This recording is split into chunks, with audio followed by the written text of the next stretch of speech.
അർജുൻ കല്യാട് കൂടി ചേരുന്നു. അർജുൻ, ഇതിൽ മൊഴികളിൽ വ്യക്തത കുറവുണ്ട് എന്നതാണ് പറയുന്നത്. ഒപ്പം അതുകൊണ്ട് തന്നെ ഈ അന്വേഷണ റിപ്പോർട്ടിലും വ്യക്തതയില്ല എന്ന് തന്നെയാണ് DGP നിലപാടെടുക്കുകയും ഈ റിപ്പോർട്ട് മടക്കുകയും ചെയ്തിരിക്കുന്നത്. EP ജയരാജന്റെ മൊഴി വീണ്ടും രേഖപ്പെടുത്തുമെന്നാണ് മനസ്സിലാക്കാൻ കഴിയുന്നത്. ഗൂഢാലോചനയുണ്ട് എന്നതിൽ ഉറച്ചു നിൽക്കുകയാണല്ലോ EP ജയരാജൻ. ഈ അന്വേഷണ നീക്കങ്ങളെയൊക്കെ എങ്ങനെയാണ് അദ്ദേഹം കാണുന്നത്?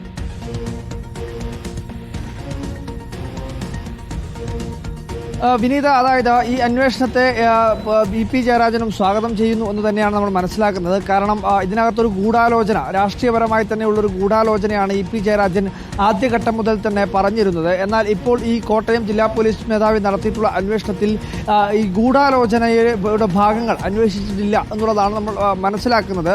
അതിൽ ഏറ്റവും പ്രധാനമായിട്ടുള്ളത് എങ്ങനെയാണ് ഈ PDF പുറത്തേക്ക് പോയത്, അതും ഒരു തെരഞ്ഞെടുപ്പ് ദിവസം ഇങ്ങനെയൊരു വാർത്ത വന്നതിലുൾപ്പെടെ ഒരു ഗൂഢാലോചന സംശയിക്കുന്നുണ്ട്. കൃത്യമായ രീതിയിൽ പാർട്ടിയെ ലക്ഷ്യം വെച്ചുകൊണ്ടുള്ള ഒരു നീക്കമാണ് ഈ വാർത്തയ്ക്ക് പിന്നിൽ എന്നുള്ള കാര്യം EP ജയരാജൻ മുന്നേ തന്നെ പറഞ്ഞിട്ടുള്ളതുമാണ്. അപ്പോൾ സ്വാഭാവികമായും ആ കാര്യങ്ങളെല്ലാം തന്നെ ഒരു അന്വേഷണം നടക്കേണ്ടതുണ്ട്. എന്നാൽ പ്രാഥമികമായി ഈ DGP നടത്തിയിട്ടുള്ള അന്വേഷണത്തിൽ അത്തരം കാര്യങ്ങളില്ല.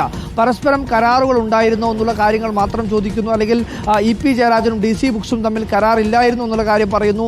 എന്നാൽ വാക്കാൽ ചില കമ്മ്യൂണിക്കേഷനുകൾ, ചില സംഭാഷണങ്ങൾ DC രവിയും അതുപോലെ തന്നെ EP ജയരാജനും തമ്മിൽ നടന്നിട്ടുണ്ട് എന്നുള്ള കാര്യം കൂടി പറയുന്നു. പക്ഷേ EP ജയരാജൻ പറയുന്നത് ഒരു കാരണവശാലും, അതായത് DC ബുക്സ് തന്നെ സമീപിച്ചിരുന്നു, നോക്കാം എന്നുള്ള മറുപടി മാത്രം. ഇത് പ്രസിദ്ധീകരണവുമായി ബന്ധപ്പെട്ടുകൊണ്ട് അത് DC ബുക്സിന് നൽകണമെന്നുള്ള കാര്യം പരിശോധിക്കാം, അല്ലെങ്കിൽ അത്തരം കാര്യങ്ങൾ നോക്കാം എന്നുള്ള മാത്രം കാര്യങ്ങളാണ് കമ്മ്യൂണിക്കേഷനായി നടന്നിട്ടുള്ളത് എന്നാണ് EP ജയരാജൻ പറയുന്നത്. എന്നാൽ അങ്ങനെയല്ലാത്ത, അല്ലെങ്കിൽ ഒരു വാക്കാലുള്ള ഒരു സംഭാഷണത്തിൻ്റെ പേരിൽ മാത്രം ഇത്രയും വലിയ രീതിയിൽ, അതായത് അതിൻ്റെ 178 പേജുള്ള PDF പുറത്തേക്ക് വരിക എന്നത് വലിയ രീതിയിൽ EP ജയരാജനെ സംബന്ധിച്ച്, പ്രത്യേകിച്ച് CPM-നെ സംബന്ധിച്ച് അത് വലിയ ഒരു വെല്ലുവിളിയാണ്. അല്ലെങ്കിൽ അത്തരം ഒരു വെല്ലുവിളിയായി മാറിയ ഒരു സാഹചര്യം കൂടിയുണ്ട്.